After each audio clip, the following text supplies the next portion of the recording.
फूल गए हुए थे, खाना वाना नहीं खा रहे थे, सांस बहुत ज़्यादा चल रहा था, पेट भी ज़्यादा फूला हुआ था। पहले से बहुत बेहतर है।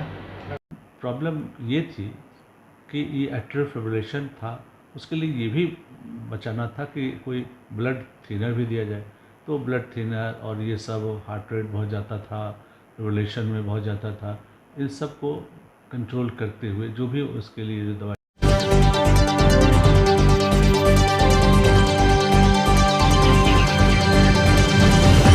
नमस्कार, बिहार मिथिला न्यूज में आपका स्वागत है।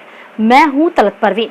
आज के हमारे हेल्थ कैप्सूल के एपिसोड में आपको हम बताना चाहते हैं कि आपके सही निर्णय से ही आपका और आपके परिजन का स्वास्थ्य और भविष्य निर्भर करता है, वरना आपकी थोड़ी से गलत निर्णय से आपके मरीज या परिजन मौत के कगार तक पहुंच सकते हैं। जब आपके मरीज या परिजन को किसी एक संबंधी बीमारी है तो किसी एक विशेषज्ञ से ही जांच और इलाज कराना चाहिए, लेकिन अगर उन्हें शरीर में कई बीमारी होती है तो उस समय आपका निर्णय यह होना चाहिए कि किसी सुपर स्पेशलिटी हॉस्पिटल में ही मरीज को भर्ती कराकर उनका इलाज कराएं, क्योंकि वह एक ही छत के नीचे सभी इलाज और सभी विशेषज्ञ मौजूद रहकर इलाज करते हैं, जिससे कि बीमारी की पहचान आसानी से हो सकती है और मरीज का इलाज भी सही दिशा में होता है और मरीज ठीक भी हो जाते हैं। आज ऐसे ही एक मरीज को हम आपसे मिलाते हैं जो हसन चौक का निवासी है। काफ़ी परेशानी से गुजरते हुए कई अन्य डॉक्टर से इलाज कराने के बाद जब डॉक्टर आर प्रसाद के सुपर स्पेशलिटी हॉस्पिटल में पहुंचे तब वह संतुष्ट हो पाए। देखिए एक रिपोर्ट और जनहित में इस खबर को शेयर करना न भूलें। जिंदगी में एक सबसे बड़ा महत्वपूर्ण निर्णय तब होता है जब आप अपने परिजन या अपने स्वास्थ्य के लिए सही विशेषज्ञ का चयन करें और इलाज के लिए निर्णय लेते हैं। आप प्रायः सुनते हैं कि किसी मरीज का केस किसी डॉक्टर ने खराब कर दिया। इसकी तकनीकी कारणों को समझें। आपको जिस संबंधित बीमारी है उसी संबंधित विशेषज्ञ से इलाज और सलाह लेना परम आवश्यक और महत्वपूर्ण निर्णय होता है जो आपको लेना चाहिए। आज एक सर्वे के अनुसार 60% व्यक्ति किसी न किसी से गुमराह होकर जांच और इलाज कराते हैं, जिससे उनका केस खराब होता है। बाद में गंभीर अवस्था में पहुंचने पर मामला भी बिगड़ जाता है। इसके बाद उम्मीद कम होती है और फिर स्थानीय जगह छोड़कर आप मेट्रो और बड़े शहरों की ओर जाते हैं, जहां न सिर्फ आपसे अधिक पैसे वसूले जाते हैं बल्कि आपको यह भी बताया जाता है कि आपने गलत डॉक्टर से सलाह लिया और फिर आपको डॉक्टर पर से आस्था और विश्वास उठ जाता है और आप आसपास के लोगों को यह बताकर चलते हैं कि हमने गलत निर्णय से अपने केस को खराब कर दिया था। आज आपको हम मिलाते हैं ऐसे ही एक मरीज से जिसका नाम सत्यनारायण प्रसाद है और वह हसन चौक का रहने वाला है। उनको विगत कई वर्षों से कई समस्या थी और वह धीरे धीरे अन्य विशेषज्ञों से दिखाते हुए गंभीर अवस्था में पहुंच गए। फिर इन्हें किसी ने सलाह दिया सही विशेषज्ञ के बारे में, तो फिर धीरे धीरे इनकी स्थिति कैसे सुधरी, सुनिए मरीज के परिजन की जुबानी उनकी ही कहानी। क्या समस्या थी आपको? बाबूजी को पैर फूल गए हुए थे, खाना वाना नहीं खा रहे थे, सांस बहुत ज़्यादा चल रहा था, पेट भी ज़्यादा फूला हुआ था। कब से ये समस्या थी? एक समस्या करीब 20 रोज से थी। कहाँ कहाँ इलाज करवाएं? हम इनका जो परमानेंट इलाज चल रहा था डॉक्टर आशीष कुमार झा से, उन्हीं से दिखवाए हुए थे। यहाँ डॉक्टर आर प्रसाद के आप कैसे आए? हमारे दोस्त सलाह दिए कि वहाँ ले आकर के भर्ती करवा दो। कितने दिनों से इलाज चल रहा है? यहाँ करीब आपको 17 तारीख से चल रहा है यहाँ इलाज। कैसा महसूस हो रहा है इनको? पहले से बहुत बेहतर है। लग रहा है कि ठीक। हाँ।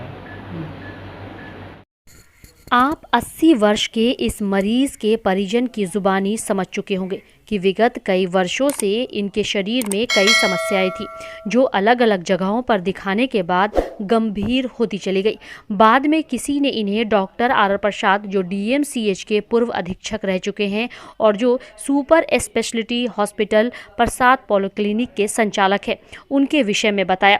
तो मरीज के परिजन डॉक्टर से पहले सारी रिपोर्ट लेकर डॉक्टर से मिले। बाद में उन्हें समझ में आ गया कि वह कई जगह जाकर अपना समय बर्बाद कर चुके हैं। इसके बाद डॉक्टर आर प्रसाद ने इसका इलाज प्रारंभ किया।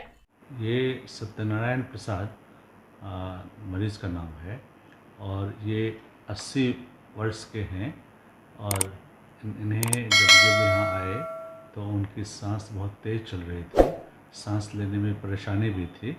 इनका हाथ पैर सब सूजा हुआ था और पेट भी काफ़ी बल्जिंग था, निकला हुआ था, और इस तरह से काफ़ी परेशानी में थे। और जब सांस फूलता है तो कह ही सकते हैं कि कितनी परेशानी थी।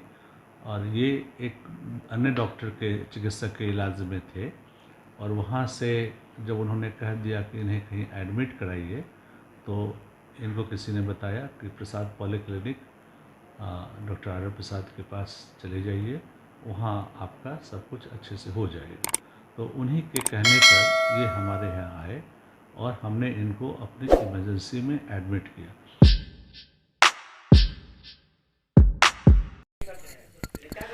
डॉक्टर आर प्रसाद इस मरीज को देखने के बाद ही समझ गए थे कि यह काफ़ी गंभीर अवस्था से गुजर रहा है।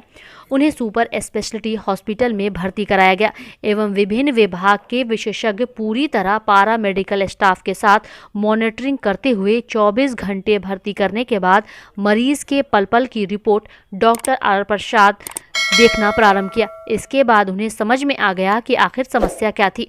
इसके बाद लगभग 10 दिनों से इलाज के दौरान डॉक्टर और मरीज के परिजन भी समझ गए कि अब उनका इलाज सही रास्ते पर है, क्योंकि यहाँ मेडिकल स्टाफ पल पल की रिपोर्ट संबंधित विशेषज्ञ को देते हैं और हर थोड़ी उतार चढ़ाव की जानकारी देते हुए तुरंत दवा का इस्तेमाल किया जाता है, जिससे मरीज के संपूर्ण शरीर का एक ही छत के नीचे इलाज हुआ और आज मरीज पूरी तरह स्वस्थ है। जहाँ इन पर कांस्टेंट मॉनिटरिंग की व्यवस्था थी, उसी जगह पर जिसमें इनका ऑक्सीजन लेवल, इनका ECG, इनका हार्ट रेट, इनका पल्स रेट, इनका FGB, सब कुछ किया जाता था रेगुलर इंटरवल पर। ब्लड शुगर भी इनको हम लोगों ने शुरुआती तौर पर ऑक्सीजन सपोर्ट पर रखा और उसके बाद इनको नेबुलाइज कराया। और इनका एक समस्या और भी था कि ये हार्ट फेलियर में थे। ये जो हो रही थी उसका कारण हार्ट फेलियर था, और उसमें ECG देखने पर एट्रियल फिब्रिलेशन भी था। तो बेसिकली ये मरीज़ थे, हार्ट के ही पेशेंट थे। उसमें बहुत सारी थी जिसके लिए हम लोगों ने जो जांच सब इसमें है, वो सब जांच हम लोगों ने, जो इनका प्रोफाइल है उस प्रोफाइल में सब जांच कराया गया। हार्ट का भी एक्सरे में पल्मोनरी एडिमा आया, फेफड़ा में पानी, वो सब चीज़ इनके अंदर आया। पेट में भी पानी था और कुछ आंत का भी कुछ इस तरह से था, डायलिटेशन था लार्ज इंटेस्टाइन की, जिसके कारण इनको स्टूल भी नहीं पास हो रहा था। तो वो सब हम लोगों ने उसके लिए किया, और वो जो पेशाब के रास्ते पर ट्यूब भी लगाना पड़ा, ताकि हम लोग जान सकें कि हम लोग ये कितना पानी लेते हैं और कितना यूरिन आउटपुट होता है। तो एक इनपुट आउटपुट चार्ट बनाना पड़ता है, और इस विधि से ये लोग धीरे धीरे इनका सुधार हुआ। प्रॉब्लम ये थी कि ये एट्रियल फिब्रिलेशन था, उसके लिए ये भी बचाना था कि कोई ब्लड थिनर भी दिया जाए।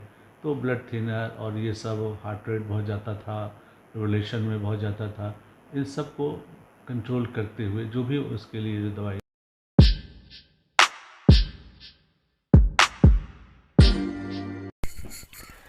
आप इस बात को भलीभांति जानते हैं कि दरभंगा ही नहीं, मिथिलांचल में भी ऐसे कई एजेंसियां काम करती हैं जो अलग अलग स्तर पर काम कर रही है, और इस वजह से न सिर्फ मरीजों की हालत ख़राब होती है बल्कि उनके पैसे भी अधिक लगते हैं और विश्वास भी डॉक्टरों के ऊपर से उठ जाता है।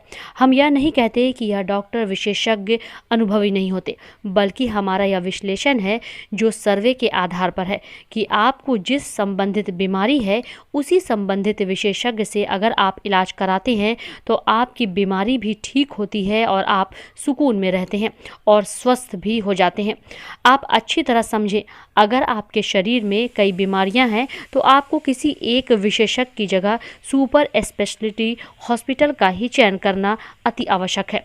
मुख्य निर्णय होगा जिससे आपकी सभी संबंधित बीमारियों का इलाज एक ही नर्सिंग होम के सुपर स्पेशलिटी में चल सके, क्योंकि यहाँ आपके पूरे बीमारी इलाज का एक ही छत के नीचे पूरे डॉक्टर के सहयोग से होता है जो विभिन्न विभाग के विशेषज्ञ होते हैं। इसलिए हमारा यह कार्यक्रम आपको सही निर्णय लेने में सहायता करना है। इस कार्यक्रम को अधिक से अधिक शेयर करें जनहित में, क्योंकि यह एक मानव सेवा भी है। आगे भी कार्यक्रम में हम आपको ऐसे ही कई महत्वपूर्ण वीडियो दिखाएंगे। Bureau report, Bihar Mithila news.